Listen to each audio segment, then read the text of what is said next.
નમસ્કાર વાલા વિદ્યાર્થી મિત્રો, કેબી કોચિંગમાં આપ સૌનું હાર્દિક સ્વાગત છે। વિદ્યાર્થી મિત્રો, આપણે જોઈ રહ્યા છીએ ધોરણ 5 વિષય ગણિત ગમ્મત, જેનું પ્રકરણ 11 છે ક્ષેત્રફળ અને પરિમિતિ।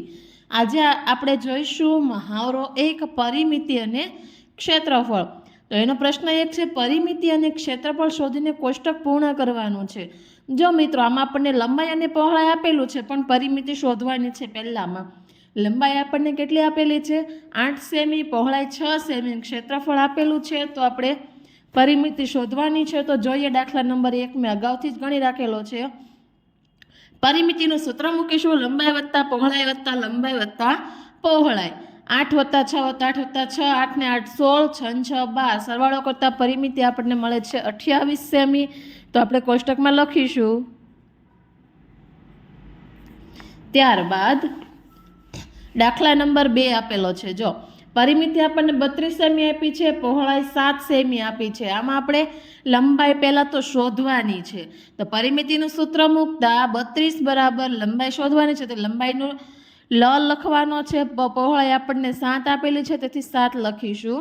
નીચેનું પદ છે 32 બરાબર લંબાઈ 7 ને 7 14 વત્તા 2 વખત લંબાઈ છે, તેથી લંબાઈ ગુણ્યા 2।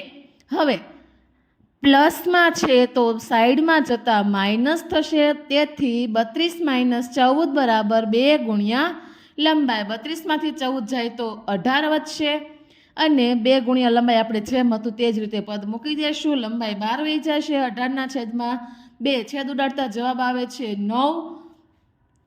તો લંબાઈ આપણને કેટલી મળી? તો કે 9 સેમી। હવે એનું ક્ષેત્રફળ શોધી। ક્ષેત્રફળનું સૂત્ર છે લંબાઈ ગુણ્યા પહોળાઈ, તો 9 ગુણ્યા 7, 9 સત્તા 63। તો આપણે પહેલાં તો લંબાઈમાં લખીશું, કેટલી લંબાઈ આવી હતી? તો કે 9 સેમી, અને ક્ષેત્રફળ આપણે કેટલું આવ્યું હતું? તો કે 63 સેમી। હવે દાખલા નંબર 3, તો એમાં પરિમિતિને ક્ષેત્રફળ આપ્યું છે, પરંતુ આપણે લંબાઈ અને પહોળાઈ શોધવાની છે। જો દાખલા નંબર 3 અહીં મેં ગણી રાખેલો છે। પરિમિતિ 40 સેમી છે, ક્ષેત્રફળ 100 સેમી છે। પરિમિતિનું સૂત્ર લંબાઈ ગુણ્યા 4 વખત આપણે કરીએ ને, તેથી તો પરિમિતિ આપણને 40 આપી, 40 બરાબર 4 ગુણ્યા લંબાઈ। લંબાઈ 12 જતું રહેશે, 40ના છેદમાં 4, તો આપણે કેટલું આવ્યું? 10। સ્વાભાવિક છે, આપણું ચોરસની પરિમિતિ અને ક્ષેત્રફળ શોધેલું છે। લંબાઈ આપણી 10 ચોરસ સેમી એવી, તો પહોળાઈ પણ આપણી કેટલી થઈ? 10 ચોરસ સેમી। તો જો મેં ક્ષેત્રફળનું સૂત્ર બરાબર લંબાઈ ગુણ્યા લંબાઈ, 10 ગુણ્યા 10, 10 દાન 100 થશે। તો આપણને લંબાઈ પણ મળે છે 10 સેમી, અને પહોળાઈ પણ આપણને કેટલી મળે છે? 10 સેમી। હવે દાખલા નંબર 4,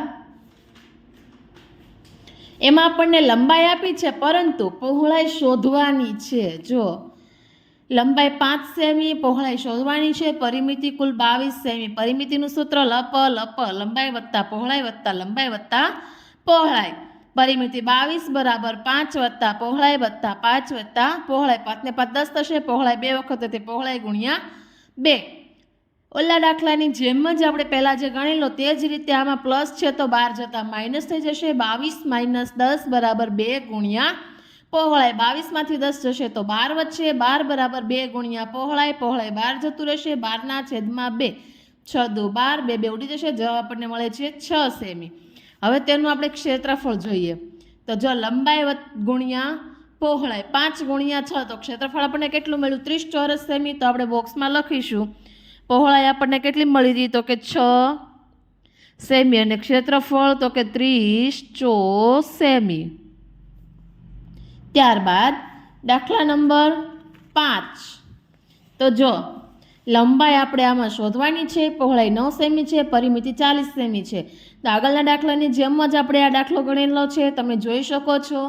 લંબાઈની જગ્યાએ લંબાઈ જ આવશે, પહોળાઈ 9 મૂકવાની, 9 દુ 18, 18 12 જતાં માઇનસ થઈ જશે, 40માંથી 18 જાય તો 22, 2 ગુણ્યા લંબાઈ। લંબાઈ બરાબર 22ના છેદમાં 2, તો આપણને કેટલી મળી? 11 સેમી।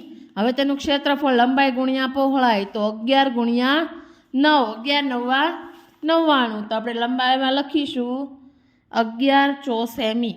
11 સેમી, અને ક્ષેત્રફળ આપણે કેટલું આવ્યું હતું? તો કે 11 9 99, તેથી 99 સેમી।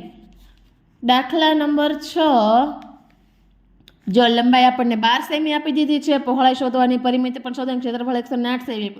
તો આગળ આપણે પરિમિતિના આધારે લંબાઈ અને પહોળાઈ શોધતા, આ દાખલામાં આપણે ક્ષેત્રફળના આધારે લંબાઈ અને પહોળાઈ શોધવાની છે. તો ક્ષેત્રફળ બરાબર લંબાઈ ગુણ્યા પહોળાઈ, ક્ષેત્રફળ 108 બરાબર 12 ગુણ્યા પહોળાઈ. તો પહોળાઈ 12 જતું રહેશે, ગુણાકાર છે તેથી ભાગાકાર, અપોઝિટ. 12 9 108, પહોળાઈ બરાબર આવશે આપણે 9 સેમી. પરિમિતિ લંબાઈ વત્તા પહોળાઈ વત્તા લંબાઈ વત્તા પહોળાઈ, તો 12 વત્તા 9 વત્તા 12 વત્તા 9, 12 દુ 24, 9 દુ 18, સરવાળો કરતા જવાબ આવે છે આપણે 42 સેમી. પહોળાઈમાં લખીશું 9 સેમી અને પરિમિતિ તો કે 42 સેમી. હવે જોઈએ દાખલા નંબર 2, એક ચોરસ બગીચાની વાડની લંબાઈ 28 મીટર છે, તો બગીચામાંની એક બાજુની વાડની લંબાઈ કેટલી થાય? દાખલો મેં અગાઉથી જ ગણી રાખેલો છે, જેથી કરીને તમે ઝડપથી તમારી બુકમાં જોઈ શકો અને સમજી શકો, લખી શકો.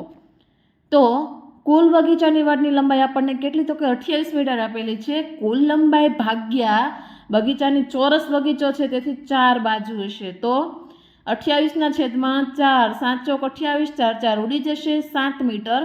તો આપણે નીચે લખી શકીશું બગીચાની એક બાજુની વાડની લંબાઈ 7 મીટર હશે. દાખલા નંબર 3, તો કે 24 સેમી લંબાઈવાળા એક પાતળા તારમાંથી આકૃતિ બનાવવામાં આવી. જો આકૃતિની પહોળાઈ 5 સેમી હોય તો લંબાઈ કેટલી હશે? તો આપણને જો પરિમિતિ આપી દીધી છે, તો લંબચોરસની પરિમિતિ બરાબર લંબાઈ વત્તા પહોળાઈ વત્તા લંબાઈ વત્તા પહોળાઈ.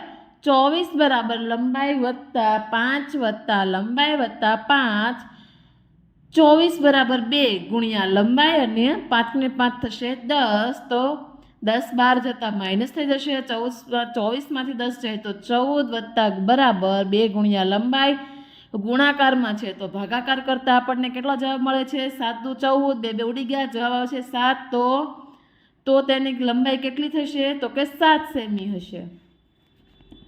દાખલા નંબર 4, આ તમારે ખાસ સમજવાનો છે વિદ્યાર્થી મિત્રો.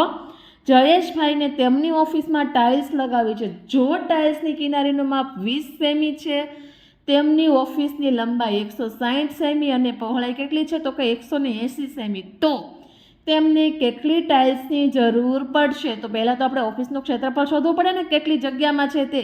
તો લંબાઈ વત્તા પહોળાઈ બરાબર 160 ગુણ્યા 140, ગુણાકાર કરતાં મને જવાબ મળે છે 28,800 સેમી. હવે ટાઇલ્સનું આપણે ક્ષેત્રફળ શોધીએ.